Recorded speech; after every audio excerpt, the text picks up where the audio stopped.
রাজশাহী শাখার সকল নেতৃবৃন্দ,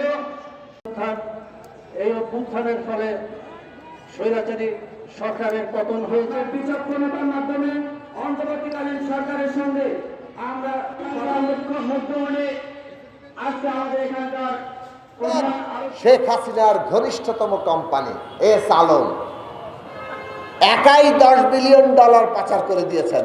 এটা কে বলেছেন? নতুন দায়িত্বপ্রাপ্ত গভর্নর আহসান এইচ মনসুর। তার কাছে তথ্য প্রমাণ আছে। তিনি বলেছেন আরো $7 বিলিয়ন তার ঘনিষ্ঠ সহযোগী মানে আত্মীয় স্বজন তারা পাচার করে $17 বিলিয়ন শেখ হাসিনার ঘনিষ্ঠ লোকেরাই পাচার করে দিয়েছে। এই কথা বাংলাদেশ ব্যাংকের গভর্নর বলেছেন। এখন আমরা সোশ্যাল মিডিয়ায় বিভিন্ন সংবাদ মাধ্যমের লিঙ্কে দেখতে পাচ্ছি অন্তত পক্ষে $100 বিলিয়ন বেশি পাচার করা হয়েছে। ভাই, এই দেশের অর্থনীতির পুরো আকারটা জানেন? $500 বিলিয়ন। তো $500 বিলিয়ন অর্থনীতি যদি $100 বিলিয়ন পাচার হয়ে যায়, এই অর্থনীতি থাকে? এটা ফোকলা হয়ে যায়। এরা ফোকলা করে দিয়ে গেছে।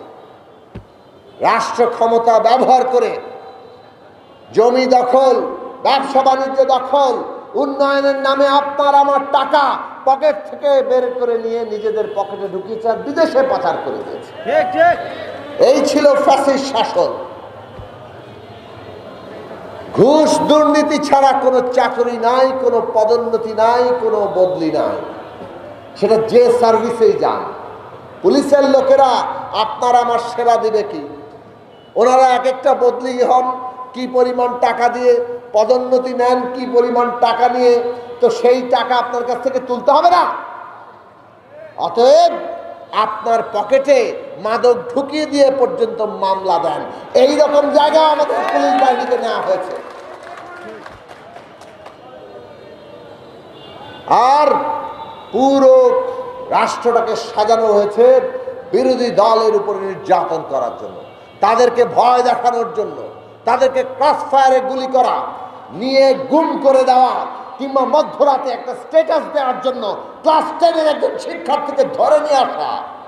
এই ছিল তাদের শাসন। ত্রাসের রাজত্ব কায়েম করো, এভাবে টিকে থাকো, আর সবাইকে লুটের ভাগ বাটোয়ারার মধ্যে নিয়ে আসো। যে একটু কথা বলবে তাকে লুটের ভাগের মধ্যে নিয়ে আসো। বহু চেষ্টা তারা আমাদের ক্ষেত্রে করেছে, কিন্তু সফল হতে পারে নাই। কারণ ইতিহাস বারবার প্রমাণ করে সবাই মাথা নত করে না। এই শাসন ব্যবস্থা এইভাবে টিকে থেকে তারা ভেবেছে যে এটা চিরস্থায়ী বন্দোবস্ত হবে। এই রাষ্ট্র আমরা বদলাতে চাই। আমাদের ট্যাক্সের পয়সায় পুলিশ চলে, বিজিবি চলে, সেনাবাহিনী চলে। তাদেরকে কি আমাদের বিরুদ্ধে আমাদের সন্তানদের খুন করতে কাজে লাগানো হবে? এই রাষ্ট্র আমরা চাই না। যাদের আমাদের নিরাপত্তা দেওয়ার কথা তারা আমাদেরকে গুলি করে, আমাদেরকে গুম করে ফেলে, আয়না ঘরে নিয়ে ঢুকিয়ে রাখে কেবলমাত্র রাজনৈতিক ভিন্নমত ধারণ করার জন্য। আর ওনারা বিনা ভোটে ক্ষমতায় থাকতে চায়।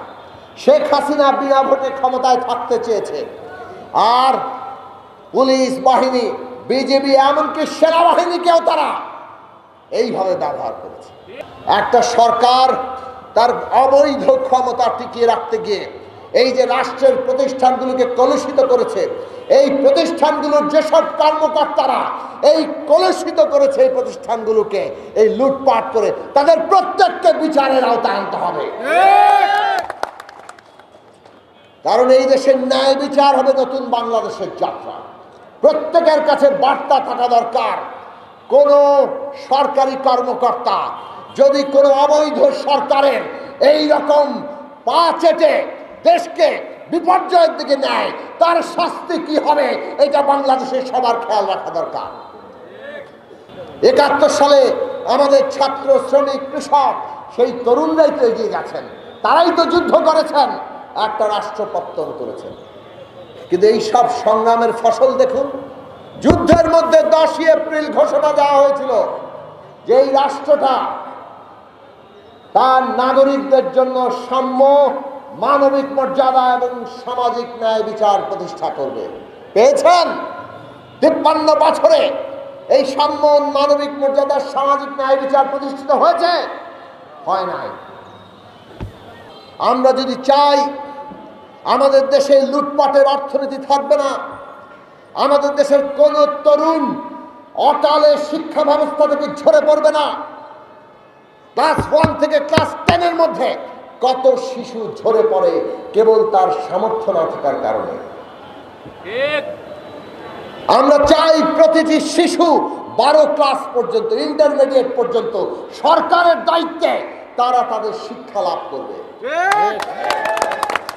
আমরা চাই বাংলাদেশের প্রতিটি মানুষ, কর্মক্ষম যুবক, তরুণ তরুণী, তারা ঘুষ ছাড়া, তদবির ছাড়া, কোন রকম আত্মীয় স্বজন ছাড়া, মেধার ভিত্তিতে, যোগ্যতার ভিত্তিতে তারা তাদের চাকরি পাবে। আমরা চাই এদেশের তরুণরা যারা ব্যবসা বাণিজ্য করতে চায়, নতুন উদ্যোক্তা হতে চায়, বিনা বাধায় রাষ্ট্র তাকে সহযোগিতা করবে। সেই জায়গায় আজকে যেরকমটা পদে পদে হয়রানি করে, সেই হয়রানির ব্যবস্থা থাকবে না। আমরা চাই আমাদের দেশের শিল্প বিকশিত হবে, আমাদের দেশের কৃষি আমাদের এমনভাবে তৈরি করব আমরা, যাতে আমাদের এই দেশের নিজেদের খাদ্য নিরাপত্তা নিশ্চিত করে আমরা আমাদের প্রকৃতি পরিবেশকে রক্ষা করতে পারি। আমরা চাই আমাদের সমস্ত নদীর পানির ন্যায্য হিস্সা আদায় করতে। আমরা চাই জাতি হিসেবে মাথা উঁচু করে দাঁড়াতে।